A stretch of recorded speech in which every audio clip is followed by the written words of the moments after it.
નમસ્કાર મિત્રો, સ્વાગત છે તમારું અમારી ચેનલ વેદા સ્ટોરી બુકમાં। મિત્રો, આપણે પૂજા સમયે જે કપૂરનો ઉપયોગ કરીએ છીએ તે કપૂરનો શું બીજો કોઈ ઉપયોગ હોઈ શકે?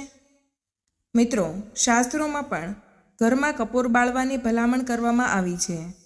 પૂજા સમયે કપૂર બાળવાથી પૂજાને શુભ કહેવામાં આવે છે, પરંતુ શું તમે ક્યારેય એ જાણવાની કોશિશ કરી છે કે પૂજા પછી દીવામાં કપૂર કેમ સળગાવવામાં આવે છે અને આવું કરવાથી શું ફાયદો થાય છે? અને લાલ પુસ્તકમાં પણ કપૂરને લગતી ઘણી યુક્તિઓ જણાવવામાં આવી છે। માત્ર આટલું જ નહીં, પરંતુ આ કપૂર આપણે શ્રીમંત પણ બનાવી શકે છે અને અમુક દુષ્ટ લોકોની કાળી નજરથી પણ બચાવી શકે છે। તો શું કપૂરનું ખરેખર આટલું બધું મહત્ત્વ હોઈ શકે છે? શું કપૂર સળગાવવાથી ઘરમાં ખરેખર સુખ સમૃદ્ધિ આવે છે? શું કપૂર સળગાવવાથી આપણે હંમેશા ધનવાન રહી શકીએ છીએ? શું કપૂરનો ટુકડો આપણી બધી જ જરૂરિયાતો માટે વાપરી શકાય છે? એક ગુરુજીના ઉપદેશ દરમિયાન એક ભક્તે ઉઠીને આ બધા સવાલો પૂછ્યા।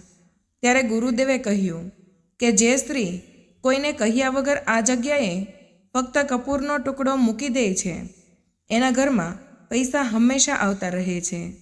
તો મિત્રો, કપૂરનો ઉપાય કેવી રીતે કરી શકાય તે જાણવા માટે આ વિડીયોને અંત સુધી ધ્યાનથી સાંભળજો।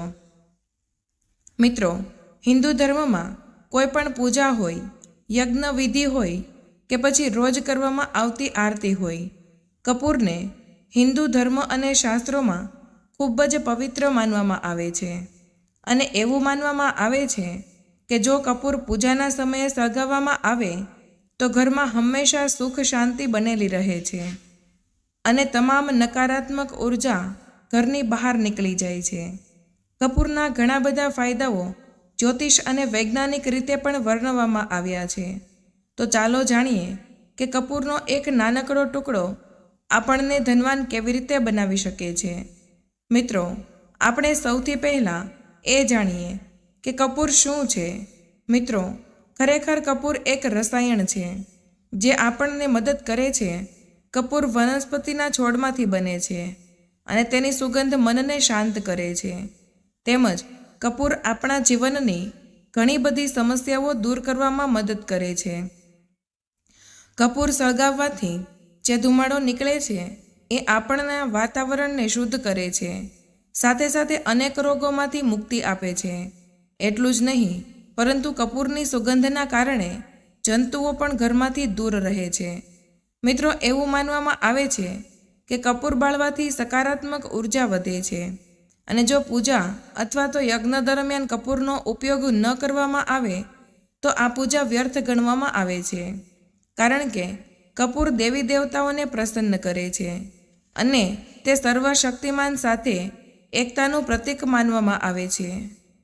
કારણ કે કપૂરને સળગાવવાથી રાખ બની શકતી નથી, તે મનુષ્યના અહંકારને પણ બાળી નાખે છે। આ સિવાય ગુરુજીએ લાલ પુસ્તકમાં ઘણું બધું લખ્યું છે અને કપૂરના અમુક ખાસ ઉપાયો પણ જણાવ્યા છે જેને આપણે આપણા કલ્યાણ માટે અપનાવી શકીએ છીએ।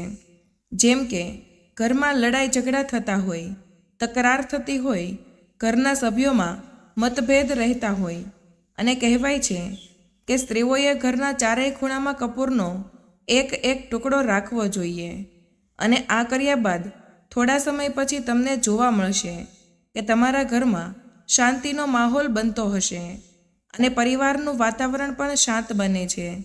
તેમજ જો ઘરની સ્ત્રીઓ સાંજે માટીના વાસણમાં દેશી ઘીમાં કપૂર બોળીને 2 લવિંગ વડે તેનો ધુમાડો ફેલાવે છે તો આ ઉપાય તમારા ઘરના વાસ્તુ દોષને દૂર કરશે।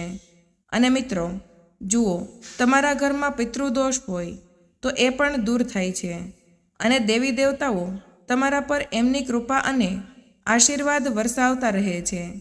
એટલે કે કપૂર બાળવાથી બધી જ નકારાત્મક ઉર્જાઓ દૂર થાય છે, તમારા ઘરમાં છુપાયેલી નકારાત્મક શક્તિ પણ દૂર થાય છે અને સકારાત્મક ઉર્જાનો ઘરમાં પ્રવેશ થાય છે। અને જે લોકોની કુંડળીમાં પિતૃદોષ કે કલ્પદોષ હોય અથવા તમારા ઘરમાં વાસ્તુ દોષ હોય અને એના કારણે તમારે પરેશાનીઓનો સામનો કરવો પડતો હોય, ઘરમાં સુખ ન આવતું હોય, ગુસ્સો અને ચીડિયાપણું રહેતું હોય, તેમજ ઘરમાં નુકસાન થતું હોય, તો તમારા ઘરના બાથરૂમમાં કપૂરના 2 ટુકડાઓ મૂકી દો. આવું કરવાથી તમને તમારા ઘરના વાસ્તુ દોષમાંથી રાહત મળશે. અને જ્યારે આ કપૂરના ટુકડા પીગળી જાય છે, ત્યારબાદ જો ઘરની સ્ત્રીઓ સવાર સાંજ પૂજા કરતી હોય ત્યારે બીજા કપૂરના ટુકડા સાથે રાખો. જો તમે પૂજા દરમિયાન બંને સમયે તમારા ઘરમાં કપૂર સળગાવો છો તો આવા ઘરોમાં ક્યારેય કોઈ દુર્ઘટના નથી થતી અને ઘરમાં કોઈનું અકાળે મૃત્યુ નથી થતું અને ઘરના લોકો ઉપરના વાયુથી સુરક્ષિત રહે છે અને બાળકો પણ રાહુ, કેતુ અને શનિના પ્રભાવથી મુક્તિ મેળવે છે. તેમજ જો કપૂર સળગાવતી વખતે તેમાં થોડું લવિંગ ભેળવીને હનુમાન ચાલીસાનો પાઠ કરવામાં આવે અને ઘરમાં ધૂપ કરતી વખતે હનુમાન ચાલીસાનો પાઠ કરવામાં આવે તો ઘરના લોકોના સ્વભાવ શાંત થાય છે અને ઘરમાં સુખ શાંતિ બનેલી રહે છે. મિત્રો, જે લોકોને કિસ્મતનો સાથ નથી મળતો, તેમના કામો બગડતા હોય છે, તો આવા લોકોએ સ્નાન કરતી વખતે તેમના નહાવાના પાણીમાં કપૂરના થોડા ટુકડા નાખી અને ત્યારબાદ તે પાણીથી સ્નાન કરવું જોઈએ. અને આ ઉપાય ફક્ત શનિવારે જ કરવો જોઈએ. આવું કરવાથી તમારું ભાગ્ય ખુલવા લાગશે અને રાહુ, કેતુ તેમજ શનિના દોષ પણ દૂર થવા લાગશે. તેમજ પતિ પત્ની વચ્ચે અણબનાવ બનતા રહેતા હોય તો તમે કપૂરનો આ ચોક્કસ ઉપાય કરી શકો છો. રાત્રે સૂતી વખતે પત્નીએ પતિના ઓશિકા નીચે કપૂરના 2 ટુકડા મૂકવાના છે અને સવારે આ બંને ટુકડાઓ કંઈ પણ બોલ્યા વગર બાળી નાખવા જોઈએ. જો તમે આવું કરી શકો તો રોજ સૂતા પહેલાં બેડરૂમમાં 2 કપૂરના ટુકડા સળગાવી દો.